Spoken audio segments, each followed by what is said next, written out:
Alright, it's once again been a little while since I've talked about the Owl House, and I don't want it to be a super long time since I've talked about it before I talk about it again anymore.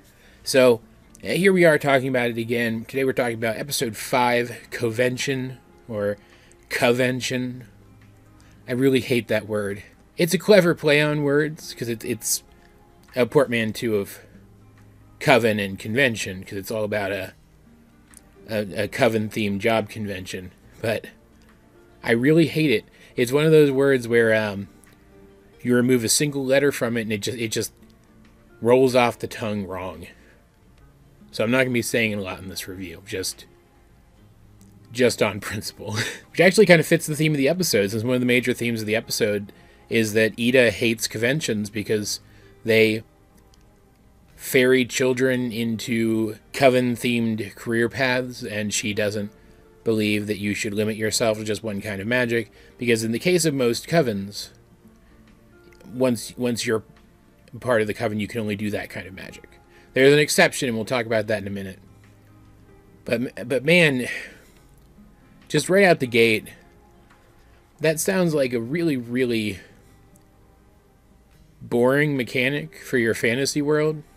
But there's definitely a reason why it exists, and we'll also be talking about that in a minute. It's a little bit of spoilers for the rest of the season, but I think it's worth at least dipping our toes into the discussion as of this episode, if that makes sense.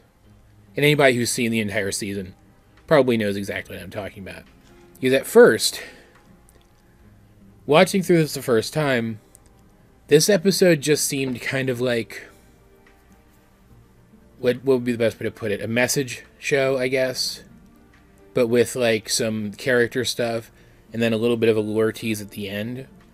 But rewatching it with knowledge of the whole season in mind, man, this episode has so much more lore stuff in it than I thought.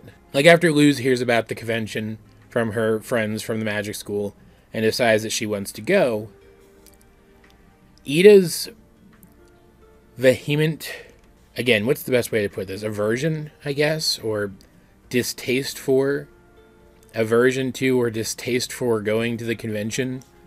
It comes off as her just being petty. She didn't want to limit herself to just one kind of magic, and so she refused to join a coven specifically for that reason and nothing else. And maybe that was her primary reason, but there's definitely some evidence in this episode that I'd completely forgotten about that suggests otherwise, and it's very interesting. I don't think we ever get any confirmation throughout the rest of this season as to specifically why she wouldn't join a coven aside from what she has said so far in this episode. Maybe I'm forgetting something. But I definitely get the feeling that it has something to do with the fact that these people live in a fascist dictatorship. And Ida knows it. Like, she may not know all the details. Again, I'm not entirely sure how much she knows specifically. But the Emperor Bellos, I think is his name. I don't remember, because I don't like villains, usually. So I don't tend to remember their names. You guys know this. He implemented the Coven System, and they even mention it offhand in this episode, to control magic, which used to be wild and free, and anybody could practice multiple kinds of magic however they wanted. And his exact goals are still unknown up to this point, but it had to have been to limit witches and better keep them under his thumb, right? There's literally no other good explanation for why he would do it this way. And what's more interesting about all of this is, especially after watching the entire season, but I think I would have gotten some of this on a rewatch in general, it's obvious that something is going on here. Something is up with the Emperor's Coven, specifically, which again, I'll talk about them in a couple minutes in more detail. But like, it's also obvious that the people of this world have really drank the Kool-Aid. They really believe in the Emperor and the Coven system. And by extension, and we do learn this for a fact later, by extension, they believe that it's right to control magic and limit it the way that the Emperor does through his Coven system and his rule, which doesn't come off as immediately oppressive, but it is that kind of propagandist acceptance of a system to the point that they even treat what is effectively his personal army like celebrities. That's kind of terrifying. It's terrifying in ways that, like, if he were outright attacking people and scooping them up off the streets, even something like that wouldn't be quite terrifying in the same way, you know? But it's easy to miss a lot of this stuff and just write it off as, I don't know, hints at a lore that maybe will be more mundane than it originally seems. Or at least it was for me, because going into this, I have a very similar opinion of this kind of system as Ida does. Not for the same reasons. Obviously, the whole convention thing is comparable to a job fair. So let's talk about it compared to a job fair, because I'm going to talk about it compared to a job fair anyway. Let's use that as an example. Obviously, somebody can't do every job at once, right? That's just not possible. So it's not exactly a one-to-one comparison to being able to practice every kind of magic at once, which is far more appealing. Anyway, like, if you're somebody who likes to jump from job to job rather than pick a career, that's fine. But, like, and that's definitely how they're trying to have Ida come across on the surface level in this episode, because it starts off with her human collectibles stand or whatever. But, like, it's still not a one-to-one comparison, right? But I don't like job fairs for a very specific reason, and so I ended up being put off similarly to how Ida was, just hearing about the thing. But I don't like job fairs. I don't like pushing careers on children. I think it's gross. Like, I hate the way the American education system, because this is still riffing on the American education system.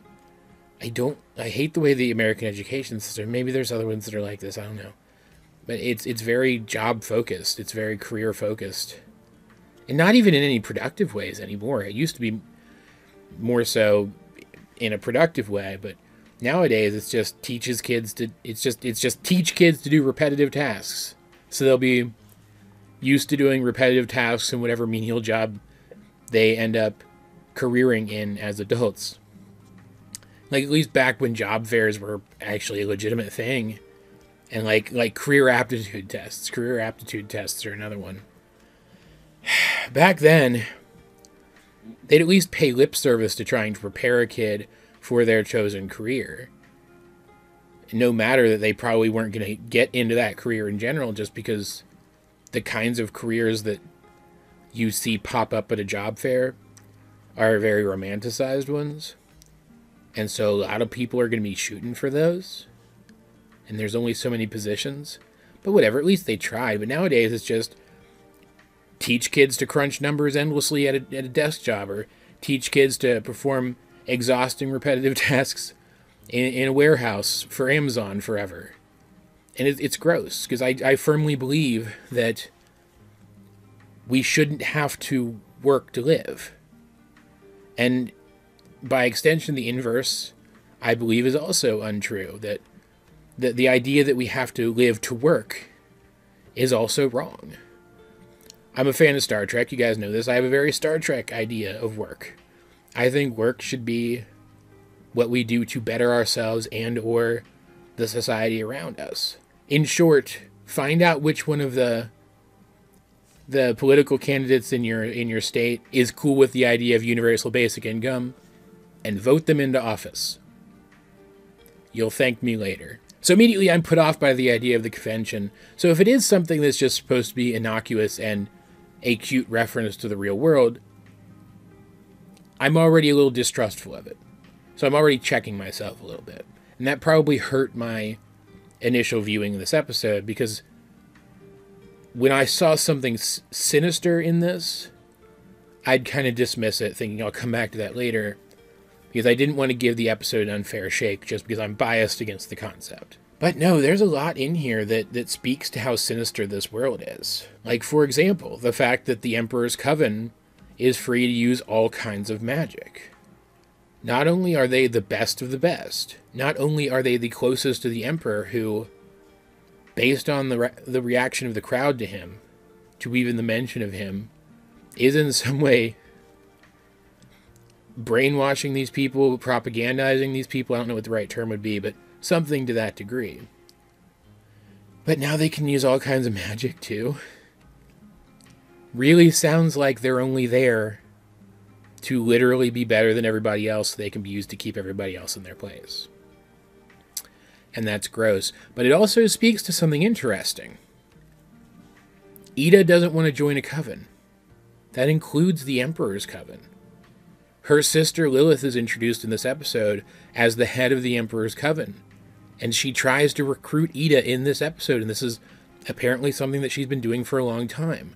The dialogue makes that clear. So if Ida's only hang-up was that she would have to give up all but one kind of magic to join a coven, why wouldn't she just join? Like, she gets into a fight with her sister, which was the highlight of the episode, honestly. Really did a good job of showcasing how creative magic in this world can be in a way that we hadn't seen up to this point and won't really again for quite a while. But it's clear that she's just kind of screwing around as they fight. She just likes picking on her sister, getting her sister riled up. That's it. Like, we see her fight Lilith seriously later on. And even with the curse weakening her, being a drag on her magic, she could have done much better against Lilith than she did here. So, even though she doesn't seem to get along with her sister, I don't think her sister being part of the Emperor's Coven would be a deterrent to her joining. I think she'd want to join to be around her sister. So there has to be something more to this. That alone, that in and of itself, is a strong hint that something more is going on with this world and that Ida knows about it and disapproves. And I would imagine just isn't telling Luz about it because on one hand, she's also very desensitized to the way things are and so doesn't really think about it that much. And also Luz is a kid, right? I mentioned that this episode disguises itself as a message show, though, and rewatching it, it's almost obvious that they were trying to misdirect us by making us feel like this was a message show, because what happens with the main plot of the episode is Luz bumps into Amity again, and this is before Amity obviously falls madly in love with Luz and therefore can't actually be mean to her anymore, really. Which is one of the, I want to say funny. It's one of the most charming character dynamics I've seen in a cartoon recently. So I'm looking forward to getting back to that stage of the show. But they bump into each other again. And Amity is just, she's very Amity about the fact that Luz got her in trouble over the whole fake abomination thing. And so they get into it. And Amity points out that Luz can't be here. This is a convention for witches. I'm not going to say the word again. I'm not going to do it.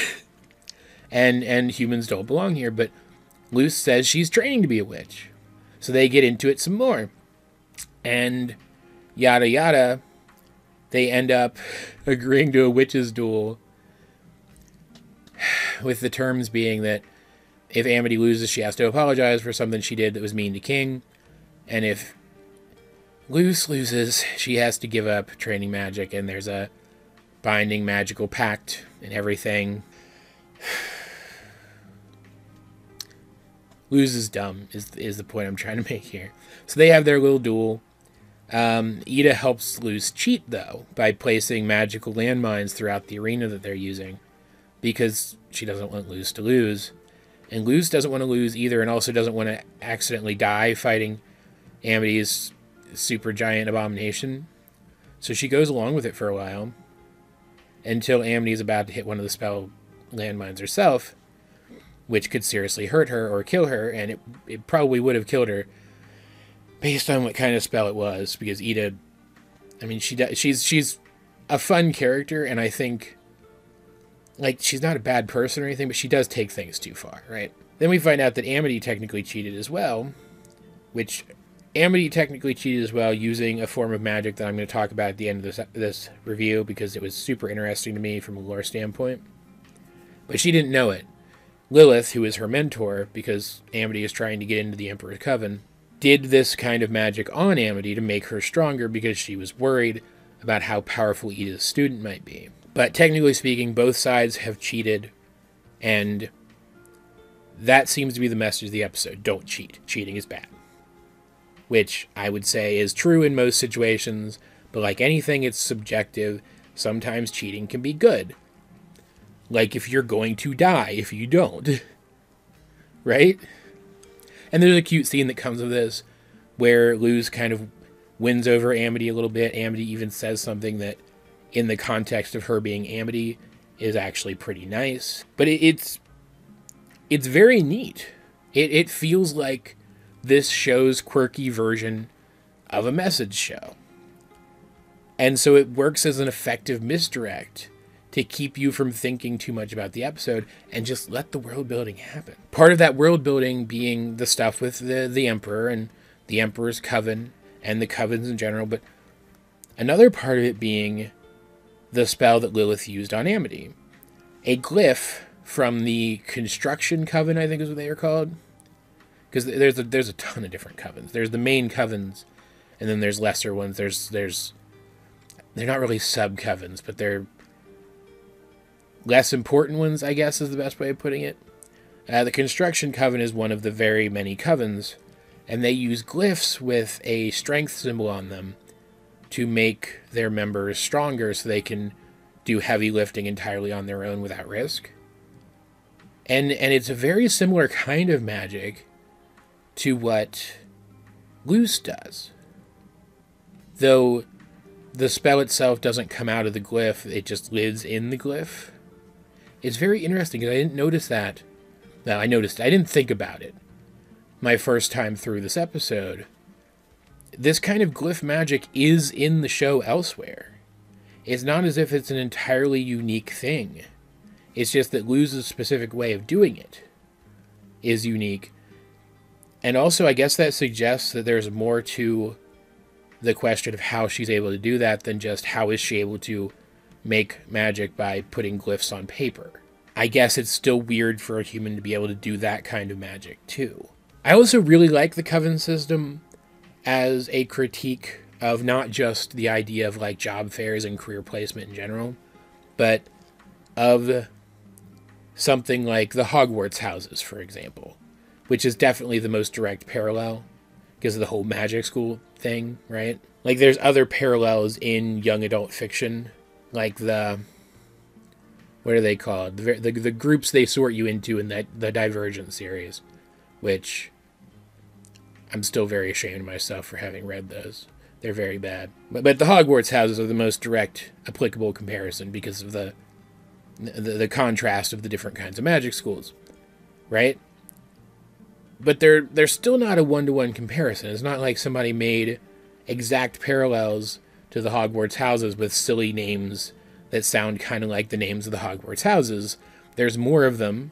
They're more career-focused rather than personality-focused. But they still, and we'll get into this more as the season continues, there's still a thing that plays into school life at the magic school. A lot, in fact.